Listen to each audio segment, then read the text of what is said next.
I'm Dr. Leif Smith, and today I wanted to rant a little bit about the stories that we tell ourselves. This is important. Whenever I meet someone for the first time, whenever I'm working with someone as a potential client, I want to listen for their story. By that I mean, what happens in their life? How do they describe what has happened in their life up until this point? They have stories about their past, their stories about the trauma they've overcome. I'm this way because of what happened to me in my childhood, or you won't understand because I have a lot of trauma and it's complicated. And they start out by telling me their story, their narrative, which is important, yes. But what's more important to me is the person constructing that narrative, which is them, you, me. We construct our own narratives, and we construct our own narratives about ourselves and about the past, about the present, and about where we're headed in life and what's going to happen. Why is this important? Well, it's important because it creates context. It creates the limitations. It creates the box in which our life will fit. It creates excuses. When you talk to me and you say, hey, here's what's going on, but it's because of my past, it's because of my trauma. I'm sorry I'm acting this way towards you. I'm sorry I hate men. I'm sorry that I hate women. I'm sorry that I'm terrible in relationships and that I'm so selfish. It's because of my trauma. What I think is you are stuck and you created this story and you've become this story and you're never going to get beyond your story. Very important. Be careful about the stories you tell yourselves about how you construct a narrative of your life. I know I've had to do this in my own life. I remember growing up, and as an adult, I would talk to people and I would say, well, I was one of 12 kids. I lived in 8 houses by the age of 18, and we didn't have any money and blah, blah, blah.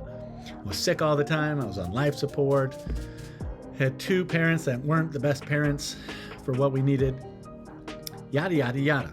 And what I started realizing is I was creating excuses prior to even meeting a person. I was creating limitations. I was creating a box in which I couldn't get out of. But I was mostly creating excuses, right? I was creating excuses. Here's why I didn't do that. Oh, it's because of my childhood trauma. That's why I'm doing this. That's why I'm like this. That's why I'm like that.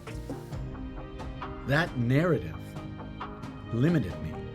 The narrative of, oh, it's because I was broke, or because I didn't get the parenting I needed, the love I needed. That's why I grew up and had a hard time with this stuff and still have a problem with it now, and blah, blah, blah. That's not okay. You can go through trauma. Show me someone who hasn't gone through trauma, and I'm going to have a heart attack and die, because that doesn't really exist. We all have had trauma. We've all had difficult lives in one way or another. But what I notice in my business, meeting people, and what I notice in my life, what I notice in my teaching students all the time, is some of us come up with different narratives and we do it on purpose. I've tried to adjust my narrative so that it's not about being poor growing up, that it's not about being sickly growing up and being in the hospital all the time and being on life support and being abused and neglected. That's not my narrative anymore. It's part of my past, but it's not my narrative. It's not my story. My story is I am brave. My story is I am wise. I am resourceful. I can get something done if I set my mind to it. I'm funny. Sometimes. Ask my kids and they might disagree, but I think I'm pretty funny. I think I'm pretty creative. That's my narrative now, and that's what I'm going to stick to, and I will keep going. I am not limited by it. When I talk about being brave, that's what I believe to be my best quality. So even though I'm scared half the time in my life, I'm moving forward and pursuing my dreams, even though I'm scared on the inside. Maybe you're the same way. We need to be more intentional about our narratives. We need to be more intentional about the stories we tell about ourselves. Very important.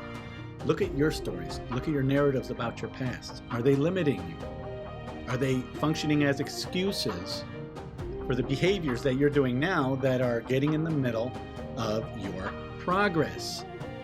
They're probably causing you some anxiety, some depression, some sadness, some relationship problems, financial difficulties. If you look at your narratives, I'm telling you, you're going to find some problems therein.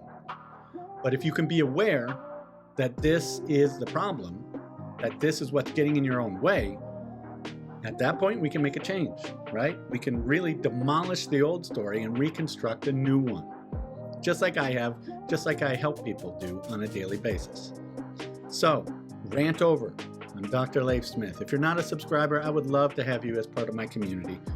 I really do value having you as a subscriber, having you come here and want to learn a little bit about how to overcome life, stress, anxiety, and depression.